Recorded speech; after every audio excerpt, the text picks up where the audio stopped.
You are listening to the Horse Radio Network, part of the Equine Network family. What a beautiful day for horses in the morning. You are listening to the #1 horse podcast in the world. Here's your entertaining look at the horse world and the people in it.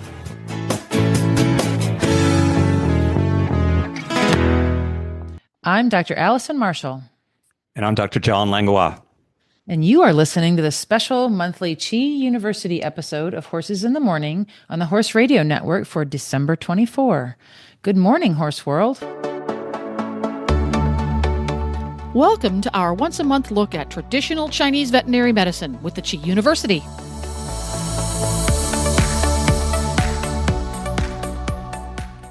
John, today we have one of my favorite people on the show with us. This is a young lady who took her Chi acupuncture course last fall. And when she heard one of my lectures, she pulled me aside and said, I work in Maryland. Can I come shadow you when you're in your Maryland practice? And I go up to Maryland once a month and I've got 3 or 4 days up there. And so I said, sure. And she has ridden with me, I don't know, maybe 4 or 5 times. And she's nothing but a delight. And it's amazing to me. It's just so fun for me to see all of her successes. She texts me these kooky texts about how, is this really for real? These horses are getting so much better. And it's awesome to see even someone who hasn't been doing it but a year have so much success. So I invited her on the show for us today. Wonderful, wonderful. And I think it's going to, be a lovely thing to share with the students that are training, to know that you can have these successes very quickly after you get your training and get in there and do it and do the best you can. And the responses are in somewhat magical. For sure. And I know we talk a lot about how to find an acupuncturist at the end of each one of our shows. And I know there's a lot of places in America and other places that people struggle with finding an equine vet. There's a real shortage of equine veterinarians, let alone equine acupuncture veterinarians. But it just goes to show you that it doesn't take someone who's been doing it a long time. If you've got someone in your area, then give them a shot, because it's potentially really could be a helpful thing for your horse. Yeah, so they can go on the Chi University site and go into the resource department there, and they can find a vet. And so you can click on there and they can put in the mileage, maybe 50 miles, 100 miles, whatever. And then it also describes their training. So it's a good resource that if you want to pursue a TCVM modality in an animal that's got a problem, go there and see who can be locally able to help. Right. And just since we're going over that website shows who's been through school. Then after the schooling, there is a certification process. So it could be that they have the training and they just haven't had the time to get certified, but it's still someone who's been through the training already, which is really great, because it takes some time to get the hours for certification. And then the people who do the herbals and the people who do the tuina, and so you do get a really good smattering on the website of anybody who might be close to you. Wonderful. So let's welcome Dr. Caitlin Harris to our podcast today. Dr. Harris owns her own practice in Denton, Maryland, Chop Tank Equine. So today we have Dr. Caitlin Harris with us, and I'm going to brag on Dr. Caitlin a little bit. She was a student at Chi not too long ago, and when she found out that I worked in Maryland, her practice is Chop Tank Equine in Denton, Maryland. Caitlin's made a lot of effort to come and shadow me quite a bit. And so it's been just really fun getting to know her, which is why I asked her to come on the podcast. Welcome, Caitlin. How are you doing? I'm good. How are you? Thank you guys for having me. I'm so excited. Welcome. And one of the reasons that I thought it would be really fun to have Caitlin on the podcast, we had another Caitlin on our podcast, Caitlin with a K. This is Caitlin with a C, who was also a fairly recent grad a couple years ago. And I find it so much fun to listen to Dr. Caitlin Harris's successes as a new acupuncturist. Like, she's fairly new to the profession, but she has shared with me some really fun cases, and I've had some really fun, quirky text messages from her that make me laugh quite a bit because she's having so much fun with acupuncture, and I would just love for her to come on and talk a little bit about that. So welcome, my friend. Thank you. So you want me to introduce myself a little bit? Sure, please do. My practice is, as you said, in Denton in Maryland. I bought the practice, the large animal side, out of a mixed animal practice about 2.5 years ago now. And I work on horses pretty much exclusively and occasionally a goat. And I have 2 little mini cows in my practice. Awesome. They're awesome. They're 2 little mini Highland cows. And I also have added an associate this year. So that's been great. We do a lot of general practice. I do a lot of repro. We read about 150 to 175 mares a year. And most recently, I've started adding, like you had mentioned, on the acupuncture as well as medical manipulation or chiropractic, and have really been having a lot of fun incorporating that into my daily practice, things that I see every day, as well as seeing things specifically for acupuncture or medical manipulation. So it's been really cool to see this aspect of medicine kind of fill some gaps that Western medicine hasn't been able to. So that's been really, really fun to add to our practice. That's super cool. And tell everybody when. I know that you finished acupuncture a year ago, or is it 2 years ago now? A year ago, pretty much exactly. Yep. Yeah. And then you did the medical manipulation after that or before it? I forgot. Prior to that. So that was my original introduction to Qi. And then I really started kind of drinking the Kool-Aid. I'm also working through the herb course now. So working my way through kind of everything. I'm really hooked on the Chinese medicine aspect of things and adding more of that into my practice. That's wonderful. And Caitlin, I wanted to share too, because I think it's been about 16 years since I started, but some of my most successful cases were in reproduction. Like I say, mares that were being bred and they come back and they're dirty or they're not cycling properly. So that's going to be, ongoing for you in a really good way. So I love the medicine for repro problems. Absolutely. I'm excited to add that to kind of our repertoire this spring for some ones that we've had some issues with. So we'll see how that puts us in a better position for those girls.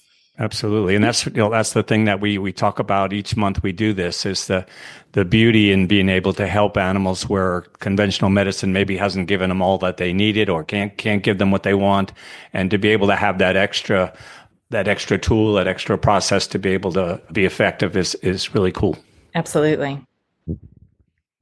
So why don't you bring forth the case that stands out in my mind? I just have to tell everybody is the laminitis that you treated. And the text that I got, everyone, from Dr. Caitlin was, if I remember correctly, you know what? You talk about it. I'm going to find the text because it's just so stinking cute. You talk about your case. Yeah. So this was a 18-year-old warm blood mare that had laminitis issues, and we'd been treating her for a while for it. She has Cushing, she has metabolic issues, and I had her on phenylbutazone. I had her on Tylenol. We were doing corrective shoeing. We were doing all the things Western medicine wise I could. I had her on Pergolide or Percend for her Cushing's, treating it every which way Western medicine that I could. And this is when I was going through my acupuncture certification, and I got to the barn. We were going to repeat x-rays, and she was standing in the middle of the stall. She kind of made herself a little hill of shavings and was standing in the shavings.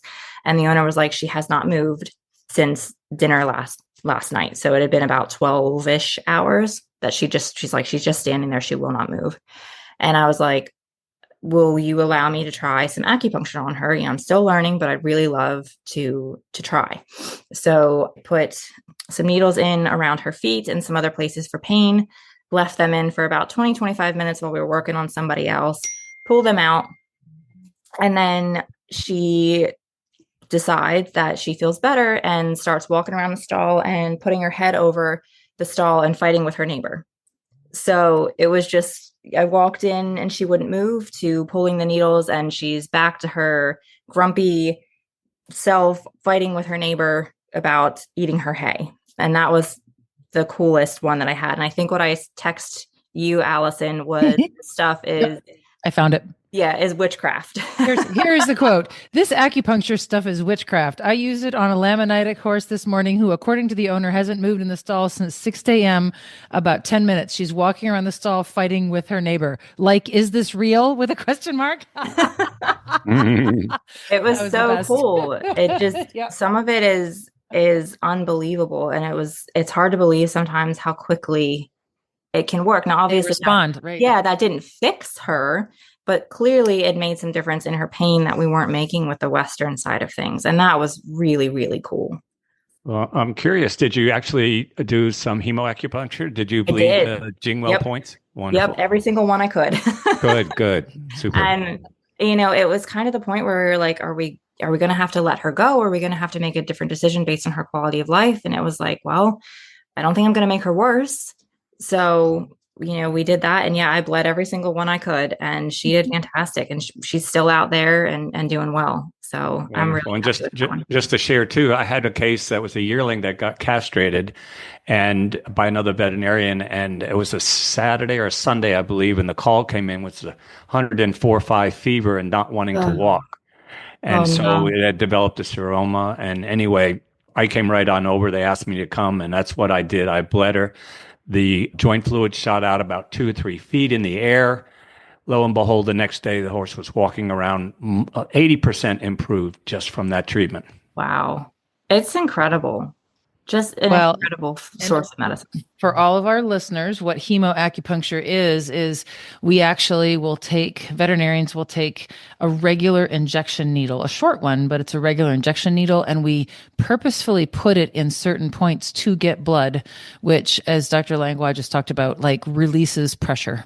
It releases a lot of heat and it releases a lot of pressure. And it's so if your veterinarian comes out and does acupuncture in your horse, there is purpose in that. Don't be worried if there's a lot of blood. I've had some points over my acupuncture time just spontaneously bleed, which is actually really great in acupuncture. We've probably talked about that on this podcast before, but understandably, there are some owners that get a little concerned about that. So I wanted to point out that that's what we're talking about when we're talking about hemoacupuncture. It's very intentional. We see that a lot too. Down here, we have so much heat problems. So when we put even a dry needle in, and, maybe we have 10, 15, 20 needles in, we pull those needles out, the majority of those needles bleed. Why? Because it needs to. There's too much heat in the body. So it's witchcrafty. It is. And it's a great part of acupuncture. Very therapeutic part of acupuncture. Yeah, absolutely. So I didn't mean to interrupt you, Caitlin. No, it's great. Yeah. I bled all the Jingwell points of those both front. And it was just, it was one of those moments that you see it and you just don't believe that putting a couple needles in can make that big of a difference. So that really kind of sold me on this modality. That's probably my most dramatic one besides another back one that I had. So I was really happy with that one. And yeah, I still text Allison that, this stuff is witchcraft when I have cases like that. It's so cool. Did you use an herbal at all during your treatment? Yep. I put her on Hot Hoof 2. And I think that helped her a lot. She was on that for about a month. And then I think we switched her to Hot Hoof 1. Mm-hmm. And she's been off of that for probably a month or so now and is doing quite well. She's on full turnout again and back to her old ways. She's got therapeutic shoeing and stuff like that. And I go out and see her about every 2 months and kind of do acupuncture as she kind of tells me she needs. And we're just keeping up with her that way. That's great. Yeah. Yeah, that's her. That's my laminitis case. Awesome. So you have a back case too. Bring that up. I do. So his name is Sunshine. Sunshine is a very grumpy, warm blood, but upper level eventer who I do some work for this client. But she had been having some trouble with back pain with him, and he didn't want to jump and would get extremely sore after riding and jumping. He had had back rads, he had had back injections, he had shockwave, he had meso, he had all of the conventional things to treat his back and was refractory to all of them. And she was seriously considering retiring him. So she had me come out, and at that point, she had me out to try mesotherapy again. And I was talking to her and she had said that it really didn't help that much, but she didn't know what else to do. So I asked her if she would be open to acupuncture. Sunshine does not like needles. So Sunshine was sedated. Ho, for Ho, me. ho, ho. Yeah.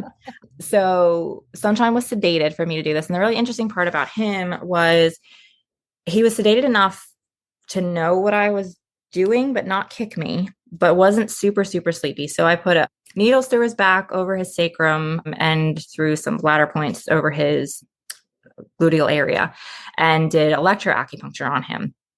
And while I was doing the actual electroacupuncture, he like fell asleep and was very, very sleepy. And when I stopped and pulled the needles, it was like a switch flipped and he was like, oh, I'm awake. So that was really interesting to me how much that relaxed them.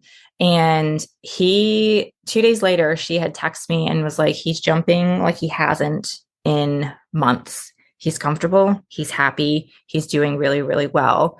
I have my horse back. So that's been awesome. I worked on him 3 times. We put him on body sore and Great herb. yeah, and considered putting him on liver happy, but he didn't want to eat that. So I was like, okay, we'll try body sore. And that's helped a lot. And we are currently weaning him off of that. And I'm hoping to go out there in another couple of weeks to repeat the electro if we need to. But it's the only thing that's worked for him. And it's been amazing. I've done 2 sessions on him and he's on the body sore. And she says she has no issues with him jumping, no back pain, nothing. No problems whatsoever. He's back to her old horse, which is what we wanted. And it just, like you had said, goes to show that, we have all the fancy things and the fancy tools and the shockwave and the x-rays and all this stuff. And sometimes it's just not what they need. It's just not enough. And it's and back problems is like, I think the number one concern or problem with performance animals. So it's so common. And we actually did a podcast this time, December last year, with Dr. Marilyn Mailer, and she dealt with some of the kissing spine issues, but back pain in general. And, we talked about the next possible option would be surgery. And she says, no, I don't even consider it because I can take these horses with a proper spinal adjustment and a proper acupuncture technique, and I can help them so much. So another thing that we can complement all of there that's in Western medicine with this approach. Yep. Absolutely. And it's a lot less invasive. I mean, obviously I had to sedate him to do it, so nobody got hurt, but It's you. Yeah. And, Dr. Shea says you lose a little bit. You lose maybe 40% of your effectiveness if you sedate them. And I don't know how that's quantified, but I'll take 60% any day, then no treatment at all. Absolutely. Absolutely. Like I wouldn't have gotten 1 needle in him, no doubt, especially toward a back leg. Yeah. Because, if I was going to go for something, I was going to go at that point and where I am in my, acupuncture career right now, I was like, I'm going to go for byway. If I can get nothing else, I want to try to get that one in. And I'd have got nailed. He just wasn't going to have it. So I was like, you know what? We'll take what we can get with sedation on board. And he responded really, really well. Well, and I'm going to say that I think I've heard Dr. Shea say 20% less effective, and I choose that number. Yeah, I'm happy with that one too. Yeah, because I wasn't sure, and I'm still on my herbal kind of learning journey, but I wasn't sure that herbs like liver happy or body sore were going to be quite enough. I really felt that he was going to benefit most if I could get that electro and just kind of clear everything, calm everything down, try to reset him, and then come in with something else. But that would have been plan B if he still didn't want to participate in the activity. Yeah. And one of the most important things, again, about our medicine is actually trying to figure out what that pattern is, even in the case of a back sore horse, what's going on, and trying to, determine, what channels are involved with that and go about our way to get, because it's not, all back cases are treated the same. They're all different because they have some local stagnation, some, like I say, may have kissing spines, or there may be saddle issues, or there's so many other possibilities that can cause a horse to be back sore, from distal limb issues all the way through. So we treat each one as an individual. Yeah, absolutely. And we can tell so much from the chiropractic too, as to where they're using themselves. So our chiropractic, the spinal manipulation, all of that can be put together and treat each horse as an individual, which is awesome. Yeah. Very cool. That's even 2 huge successes like that is a lot for 1 year out of practice, but I know you have more for us. I can share one other one. or if you have time. Yes. I guess this is my life-saving one, I guess.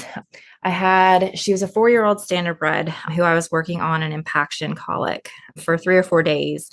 And I really wasn't having much success, and sending her for a referral was not going to be an option. It was kind of one of those situations that I got her through it, or we were going to have to let her go. And when I got called out in the middle of the night that she was uncomfortable again, still not feeling well, they thought they were going to have to euthanize her at that point. We got talking, and I was like, there's one other thing I can try. I had actually just watched a lecture from Dr. Shea for an impaction that he had done at the University of Florida. And I was like, well, we've got nothing to lose. Can you just give me, she's not horrible right now, and that we have to make a decision. We're just not making any progress. So if you can, bear with me another day and let me see if this happens to work in my hands as well. And I did some electroacupuncture on her. I had her on it, I think it was 30 or 45 minutes. It was quite a bit of time. And I didn't have to sedate her for that. So that was really nice. But she got really relaxed while we were doing the electro and very comfortable. And then I didn't hear anything for the next couple hours overnight. They said she hadn't been painful, anything like that. And about 5-6 hours later, she started to pass some manure. So that was amazing. And, hopefully that's from my treatment. Maybe that was going to happen anyway. I'm not sure, but I would like to believe that, the acupuncture really did help get things moving and get her GI started again. And I really didn't want to put down a 3-year-old for something that I felt like I could fix. And she is still here, and she is racing and doing very well. And we've had, knock on wood, no impaction issues or colic issues since. So it really is a modality that you can just kind of use for just about anything. And I feel like it's almost freeing in a way that you don't have anything to lose. It's For sure. She's going to, in that case, she was going to be euthanized. So, okay, let me try, because we're going to wind up back here anyway, if it doesn't work. And for her, it did. And that was really, really cool. And that is something I think I will pull out a little bit faster if I have some that really don't want to quite read the book with our traditional treatments. So yeah, that one, I'm hoping it was what I did, and not just that it was going to happen anyway. But like I said, it had been 3 or 4 days that she really wasn't making any progress for me. And that seemed to help her turn the corner. Well, we appreciate that the acupuncture is going to stimulate intestinal motility. There's no way around it. It does. And I also want to share that the herbal medicines for the GI issues. And it's interesting. Sometimes we treat both an impaction and a diarrhea almost the same, because what we're trying to do is just get, the GI tract working. And there was a study that was done in China on 67 horses. And this was a peer reviewable study, meaning it was done very well. And they actually took an herb and stomach tubed a dose of the herb formula.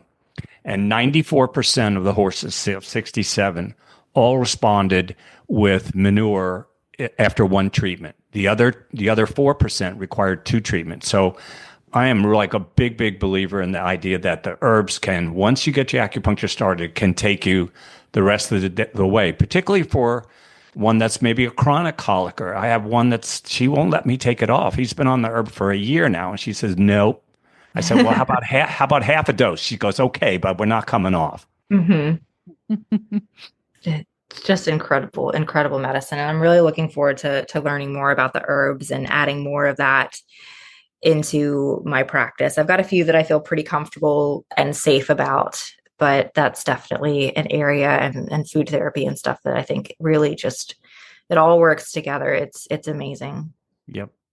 I felt like I was kind of scared to death of herbs coming out of veterinary school because, that was 30 years ago, I hate to say. And, there was much, much less research about them, but there's, because there wasn't as much research and they weren't as well regulated, I think that Western medicine gets really scared to use them. And I've as I started to listen to Dr. Shea and, listen to his herbs, I'm like, maybe I'll try this body sore thing, or there's a calming herb called Shen Calmer that we use. And I've learned over the years that, man, if I can hit the nail on the head with a good Chinese diagnosis with tongue and pulse and looking at the animal, then it's like a daily dose of acupuncture, which is amazing, from an energetic perspective. Mm-hmm. Yeah.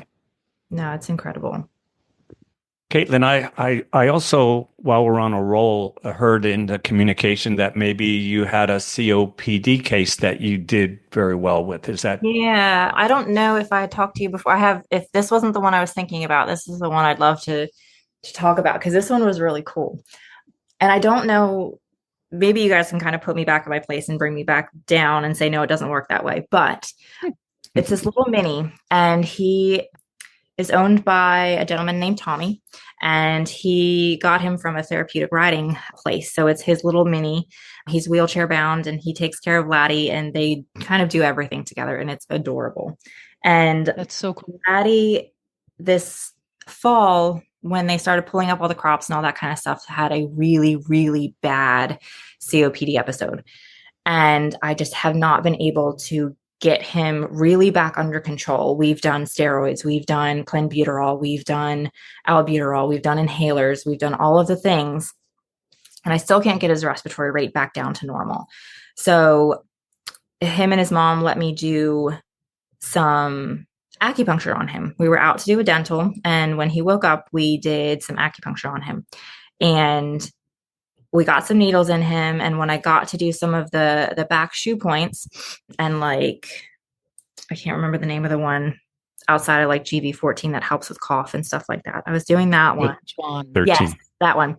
And I swear to you, I put that needle in, and he goes,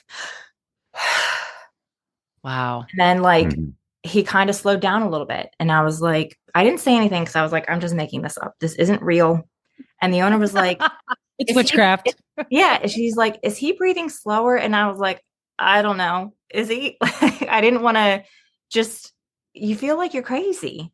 You really feel like you're crazy. And you feel like you're pumping your own medicine. You feel like you're the only one that can see it. Right. So I was like, I don't want to say anything, because maybe he just took a deep breath and whatever. And I'm just trying to make it seem that way. But luckily my tech was like, nope, it's actually slower. I counted. It's actually slower. And I'm like, that is so cool.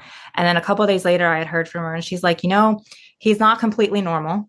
It's certainly higher than how he had been 6 months ago, but not at all like it was before we had tried the acupuncture. So I have him on Breathe Easy B right now, and planning on seeing him again in about another week or two to work on him again, and potentially add I might try some electroacupuncture on him to see if we can kind of get a bit of a better response as well, or a deeper response, and see if there's maybe a different herb we need to try or something like that. But he's doing pretty well what we're doing right now. But that one was pretty cool. That's an excellent herbal. I love that one, for when the energy of the kidney and the energy of the lung is not right. And, I have seen, just to share, in some cases, and maybe Allison can comment as well, that when I begin my acupuncture for these chronic COPD horses, they actually start coughing really, really hard. Like they do the opposite of what you saw. They cough. And the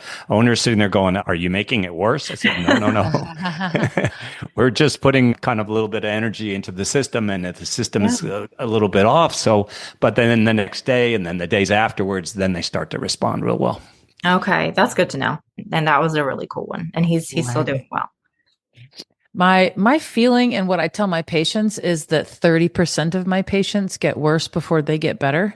And much like what John's talking about. And I think that those tend to be the older horses, and those tend to be the more affected, like they've got more going on than meets the eye, like their body is really compensating a lot. This is a dog, but I remember I did 20% dogs for the first 9 years of my practice, and I just do horses now. But I remember a Great Dane coming to me that was 1.5 years, and I did my exam and I did my spinal adjustment, and I was like, this is, definitely a wobbler. Let's hook up some electro. The dog fell asleep, and they said that they had to wake it up, to my recollection, instruction, like for days to take it out to poop. And you would think that both the spinal adjustment and electroacupuncture might be a lot for an older dog, but not a 1.5-year-old dog. And that just told me that the neck problems were probably a lot worse than what I thought. Like I use that as a response to how much is really laying under the surface of an animal's ability to compensate.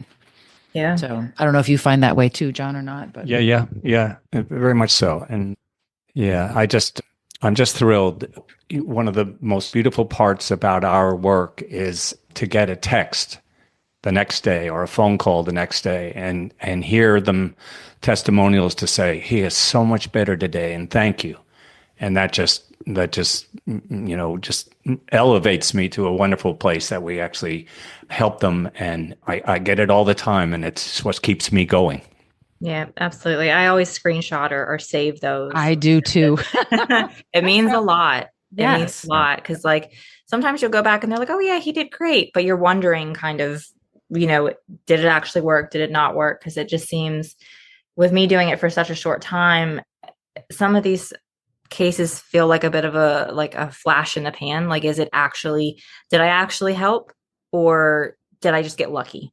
Or, yeah, right. So it's nice to kind of go back and remember, no, you are helping these guys, and it does make a difference in their quality of life and their comfort. And as you'd said as well, some of them, I feel like, especially pain and sports medicine and stuff like that, I feel like you can definitely make them worse or kind of take away some compensation. Like I say, we kick out their crutches a little bit and we're like, okay, we didn't know that was the problem, but now we've kind of taken a little bit away and we can kind of get to the root of it. Right. And right. Absolutely. I try to warn people about that because, you kind of feel like you've made them worse or it's your fault or something like that. And I try to warn people that this might kind of take away some compensation and really kind of show us how bad this is or what's going on. And we just need to be prepared for that.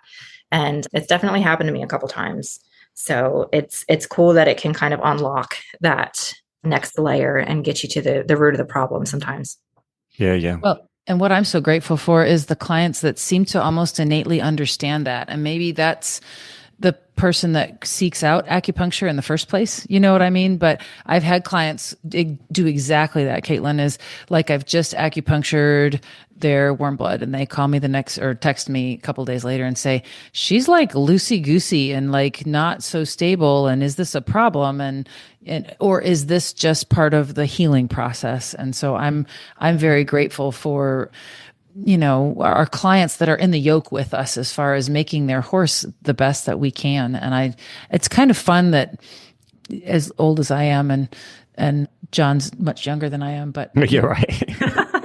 as many years, so. I didn't want to include you, but as many years as we've done this, I feel like I've seen a shift in what we want for our horses. Like, I definitely think that maybe we're having more problems, musculoskeletal problems than we used to. But I think that people are more willing to try a bunch of other stuff to see what works for that horse. And I'll get on my soapbox for another 5 minutes and just say, I think nothing helps every animal all the time. Not a Western medicine drug, not chiropractic and acupuncture. Nothing helps every single time, but I think it helps 80% of the time. And so, to your point, we lose nothing by trying, just to peel the most outer layer and see if we can't see something else to fix. Yeah, absolutely. And I think that the key, and I learned this from some of my teachers, that it's not about 100% with one treatment. It's about making some progress. So if you get a little bit improvement, you get 20% improvement, yes. Next time we'll get another 20%, and we keep going. And the client's very, very happy with the idea that it's improving. Yeah, absolutely. As practitioners, that I find, and I don't know how much of this, Caitlin, you do. I know Allison does, and having been a teacher of food therapy at the Chi, that's becoming a really, really important part of the whole process. These horses that do have COPD, there's food for them that could be helpful, that supports the lung, whether they're hot or cold, depending. They have excess or deficiency. We can choose food that also continues to complement our work. Absolutely. Yeah, that's on my list of things to learn more about. So you're coming back to school. Yay. Absolutely. I have like a whole list next to my computer of all the things that, all the chi stuff that I want to come and learn. And it's just, it all works together. And it's, you get help from the acupuncture and you change the food. And it's just incredible to me how healing food can be. And I don't think as a society, we're really taught that or shown how healing food can be and how much food can be literal medicine. And I think that applies to our animals and stuff as well. Absolutely. And, we didn't even talk about the idea that there's another pillar of Chinese medicine, and that's Tui Na. And we teach that course. And I find that to be magical to be able to, especially for those animals that don't really want a needle, and maybe you don't want to sedate them, or maybe it's not a good time to sedate them because of their performance schedule. But Tui Na is magical at moving. And for the listeners, Tui Na is an ancient form of Chinese body work that uses the principles of TCVM, finding the right pattern for them, and then using it through these body manipulations and using our hands in a way to move energy and blood in the body to get more balance. So another great modality for you to learn. Yep, absolutely. It's on the list. Okay, great. Well, and Caitlin's shadowed me enough to know that I use that quite a bit with my spinal manipulation. And I think, I don't know, we've shared some techniques between the two of us that I think it all kind of goes together, which is super awesome. Yeah. Yes. Absolutely. Caitlin owns her own practice. And tell me again, do you have an associate with you or no? I do. Yep. She graduated last year and started with us in March this year.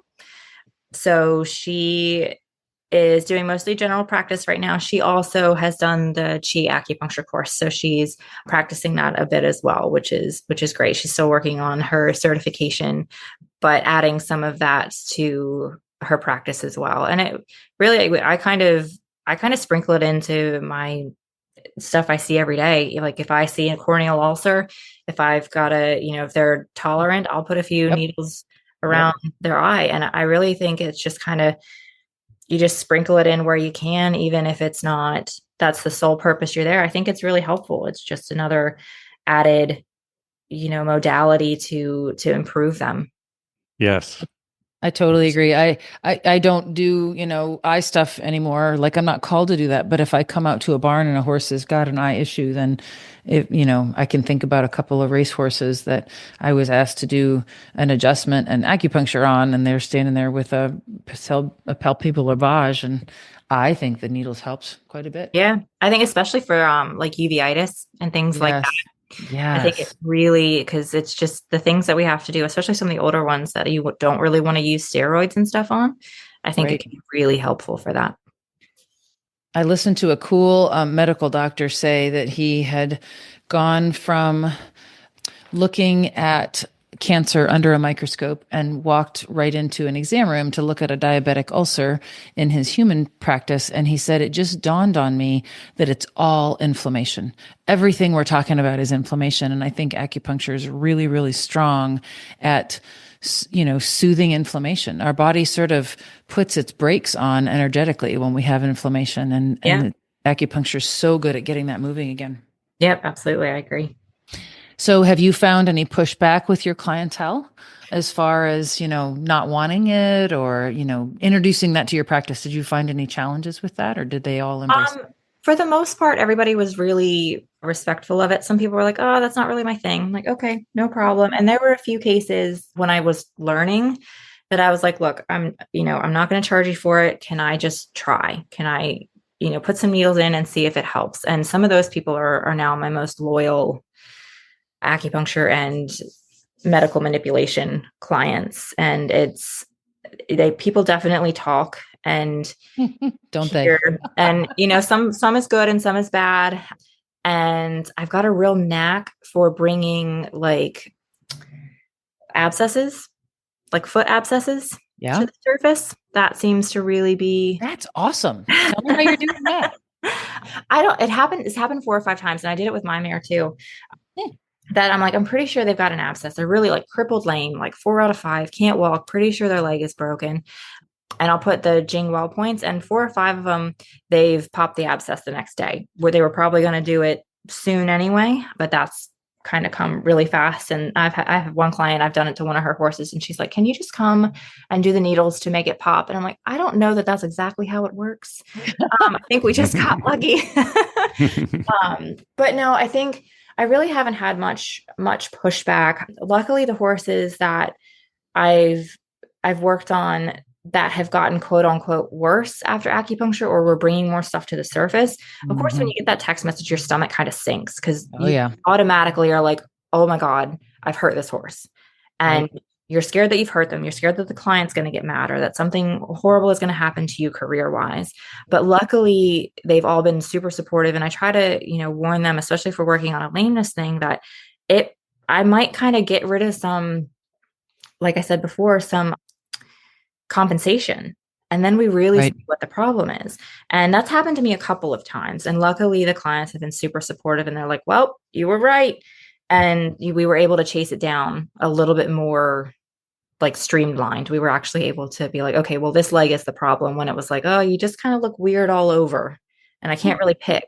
And we were able to kind of narrow down what we were looking at. So luckily, my clientele has been really, really open to it. I've got a few barns that, I go there once or twice a month because they've got so many horses.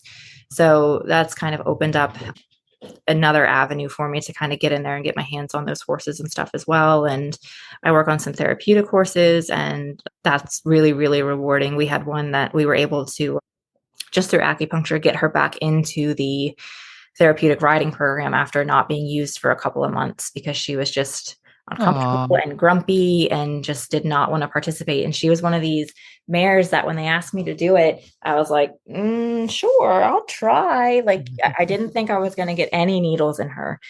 Her name's Ellie. And I was like, I don't think she's going to tolerate any of this. And she stood like a champ. I think I got 15 or 16 needles in her the first time. And she just stood there on the cross ties, fell asleep.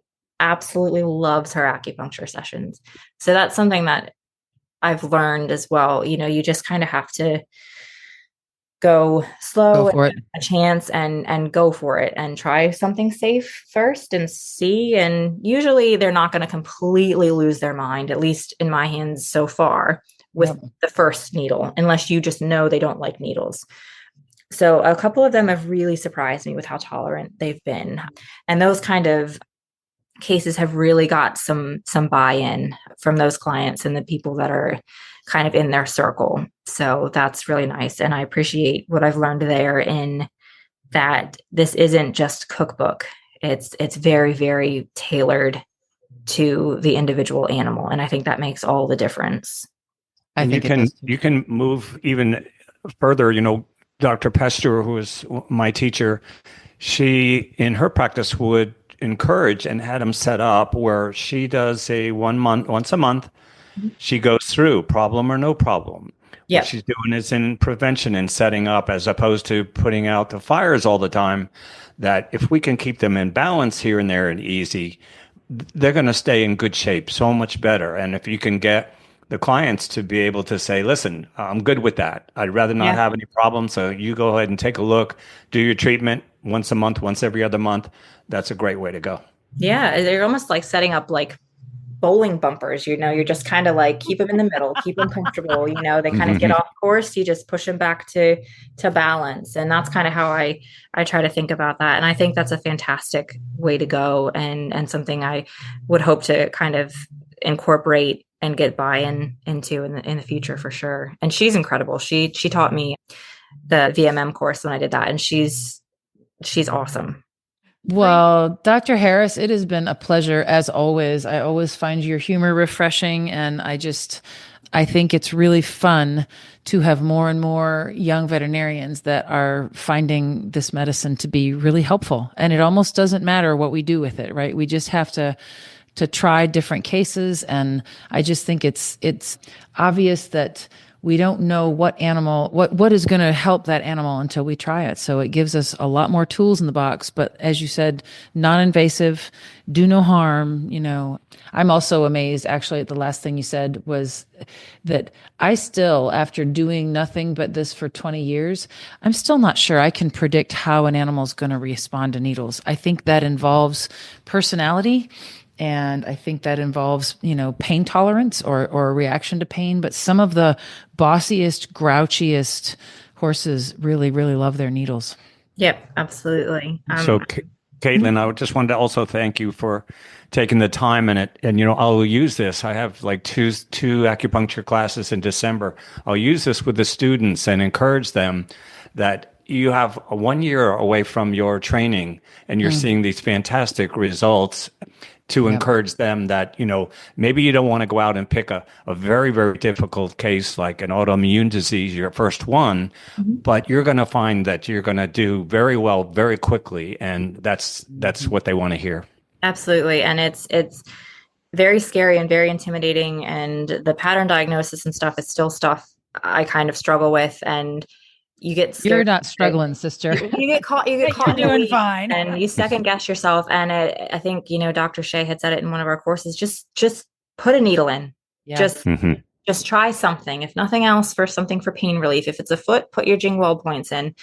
Just try something, because you kind of get paralyzed in, well, I don't think I have it exactly right. Well, there's a good chance you don't, but that's okay. And then you just get more confidence in putting needles in and knowing that you can make some difference. And then it gets a lot less scary. And I think that's really helpful. And just incorporate it as often as you can in your daily practice. And I think that's the biggest thing for me. I really do try to incorporate it every day into cases where I can. Absolutely. I like your phrase of sprinkling it in, because I think that's really the fun of it, right? You just, it just adds that much more. It's really cool. Absolutely. Yeah. Well, thank you guys so much for having me. I really appreciate it. And I appreciate all that you guys have taught me, and look forward to learning more at Chi as I kind of move through more of these courses. So that was a complete pleasure. Very much so. I just thoroughly enjoyed that. Dr. Harris I love folks with a gameness about them and a good sense of humor. We should all strive to be that way, shouldn't we? Yeah. And a positive attitude, a positive approach to it. That, maybe in the back of the mind, maybe it's not going to work, maybe this and that, but you're still going out there and doing it. And then you see what you get. Yep. And to your point, you lose nothing by giving it a shot, right? I mean, you really, as I joke with my clients, you can't do harm with an acupuncture needle unless you put it in a joint or an eyeball. Right. And so you put it in the wrong place. Yeah. Yep. If you put it in the wrong place. So my quote for the closing on this Christmas Eve is as follows. And I usually have the author of the quote, and I don't have this one, but it's a great quote. An arrow can only be shot by pulling it backwards. When life is dragging you backwards with difficulties, it means it is going to launch you into something great. So just focus and keep aiming.